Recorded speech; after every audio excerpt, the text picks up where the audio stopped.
Hey guys. Wait a minute. Yeah, it's okay. Hey, Paul, Inventor 3 here. Uh, so it's been quite a long time since my last video. Quick update here. I've been really doing a lot better with my health. I'm still recovering from the treatments from cancer, chemo, and the radiation, which I might be recovering for another year. I may never be back to myself again or have all my taste buds back. So anyhow, it's a matter of me healing is basically mentally accepting all of this. And so I have been over time, and I'm doing much better, guys. And anyhow, the lion is loose. The lion is loose and ready to roar again, man. That's the other day. Now I've been doing good on this project. I'm still on the project. I just recently watched some videos with Dr. Stiffler. I'm sure I've seen these videos 4 or 5 years ago when they were posted. I started my project like 3 years ago. I kind of forgot about his videos.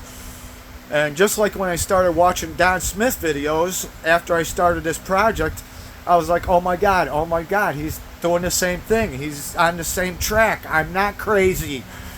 All these things. And now I'm watching like 3 videos of Dr. Stiffler. I'm watching them over and over again, and I'm like, that's a lot of what I'm doing. I've come to the same conclusion. I could probably help Dr. Stiffler out. I've done thousands of experiments here. But he's mentioned a couple very important things here.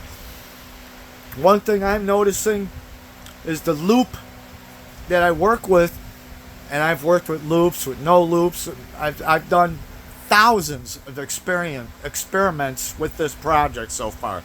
Not hundreds, but thousands. Stiffler mentions the loop will only generate a voltage only up to the break point of whatever you put into it. Now this is getting me excited hearing these videos and hearing him say this stuff, because everything's ringing a bell with me. I'm like, oh my God, you know how many times I've had that in my circuit? If I put 25 LEDs in there, it's going to give me this much voltage. If I put a Cree panel in there, 75 volts, it'll give me 75 volts. If I put a bulb in there, 125 volt bulb in there, it gives me 125 volts. So this is very important, man. He says the break point of whatever you put into there. I'm going to be thinking about this. And he also mentions, and I've mentioned this about the diodes, the LEDs. I said they're not just spark gaps. Spark gaps control have a lot to do with frequency.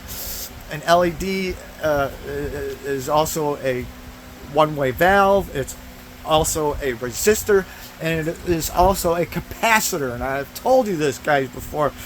And here he says, current is being generated by inter-LED capacity. I'm still thinking about all these things, but I'm really excited about this. The other thing he's mentioning, and this is everything I've been coming across. I'm coming to these conclusions. I'm finally, after 3 years, it's like, where's the control? You know, there's no capacitor. There's no, what it is the capacitor. It is a resistor. He says the actual LED itself is generating its own light. I have to think about that. That's very important. So anyhow, I'm going to be working with some of his ideas. Now he's always working with AC. He'll specify this is not a pulsed DC. This is AC. I've always gotten the best results with a pulsed DC. And I think if I were to mess around with his exact circuit, I think I'd be able to show him how to get it to even better with pulse DC. But anyhow, I could be wrong. So anyhow, yeah, this is really cool here. Let me just show you this real quick. Now I'm going to get you a better schematic and everything later on, guys. Here, I'm starting to use these LEDs now too, because they're 1 watt high power. They're not that bright now at all because I keep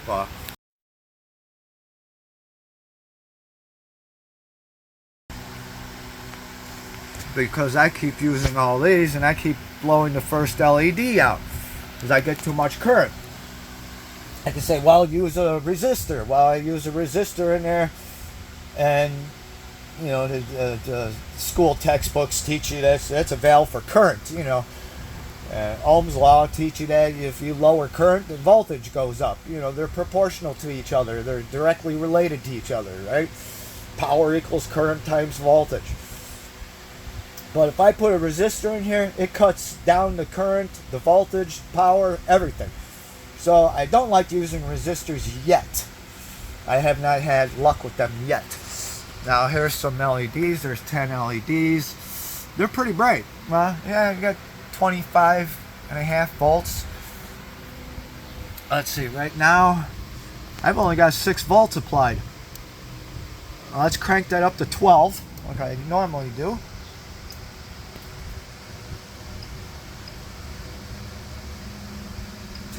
11, 12. There we go. Well, the LEDs are pretty bright. It's interesting that didn't go up that much. That's what I said, 25 volts. All right, now these will get brighter. All right, now watch this. Hang on 1 second. All right, so I just removed the LEDs and I'm hooking in that bulb. Bam, there it is, that quick. 125.7 volts now.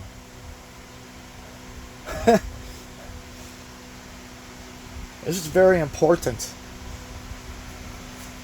This is like Stiffler was saying. The loop will only generate a voltage only up to the breakpoint of whatever you put into it.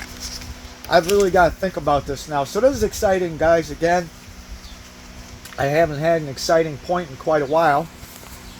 And yeah, this is I didn't even tune this yet. Check out the. Let's see. That's the best spot. Yeah, 125.8. If I go over 12 volts, remember, guys, I'm only got 12 volts here. 100 milliamps max. Okay, and it's not that dark right now. You can't see, but that bulb is not bad lit up. I mean, of course, it's not full brightness, but anyhow, guys, we're going to cut this short here. We're going to go. We've got a lot of experiments to do, and this is getting exciting again now. We'll see you again real soon. Oh yeah, there's one more thing about Stiffler that he mentioned, is about the negative from his frequency generator. There's my positive. My negative, well, many times I've had it just laying there not connected to anything. And many times it's just been a length of wire. And yeah, so that was another thing when Stiffler says, oh yeah, I got my negative and it's not connected to anything. That was another thing that just surprised me, and another commonality. I was like, wow, yeah, we're kind of all running, you know, I'm running down those same paths. The correct path, I should say. I feel like I am, at least. Anyhow, alright guys, we'll see you later. Oh yeah, one other thing he mentions is about like a 470 microfarad capacitor, charges it like 120 volts, just over a minute. Let me show you that. There's my little capacitor. It's discharged, believe me. I'm touching them both. Alright, let me put that in the circuit. I'll be right back. Hold on. Or wait, let's see if I could stretch over here. Because you really want a time on this, don't you? Alright, there's the positive. And here's the voltage. Hold on. Am I? 6. 12 volts.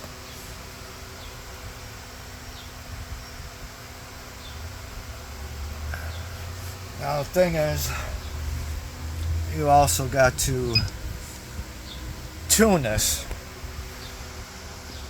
There's 40 volts, 50, 60, 70. As you can see, guys, it does go up pretty quick. And I can get this charging a lot faster. I just put that where the bulb was and where those LEDs were. There's 90 volts. Yeah, it charges up pretty fast. That's what I'm telling you all along. And I could have many of those capacitors all charging at once. Anyhow, guys, we'll be back, okay?